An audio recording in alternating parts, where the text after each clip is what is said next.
Guys এখানে আমি knock হওয়ার পর খেয়াল করে দেখি আমার নাকি আমি নিজেই নক করে দিয়েছি। মানে আশা করি বুঝছেন যে ম্যাচে পড়ে গেছে ফেক মুন্না 10কে। প্লেয়ারটা পরে টুইন্স ভাইকে নক করে দেয়।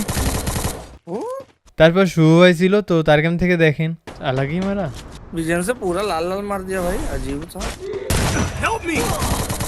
मेरे को भी लाल ही मारा है। তো এরপর ভাবলাম ও যে ফেক আর আমি যে রিয়েল, এটার প্রমাণ তো দিতে হবে। তো এরপর আমি রিভাইভ পেয়ে যাই, আর আমার টিমমেটরাও বলছিল প্লেয়ারটা হয়তো ইউজার হতে পারে, জানি না কোনটা ঠিক। এখানে আমার সামনেই ছিল প্লেয়ারটা, ও দেখি পুরো আমার স্টাইলে রাশ করে দিয়েছে, কিন্তু আমি তোর মুভমেন্ট আগে থেকেই বুঝে গেছিলাম, যার জন্য এখানে সহজে তাকে নক করে দিই। তো তারপর কিন্তু ফেক মুন্না 10কে আবার রিভেঞ্জ নেওয়ার জন্য চলে আসে, আমি এখান থেকে আবারও ডাউন করে দিই। তো তারপরে এখানে কি হয় দেখেন,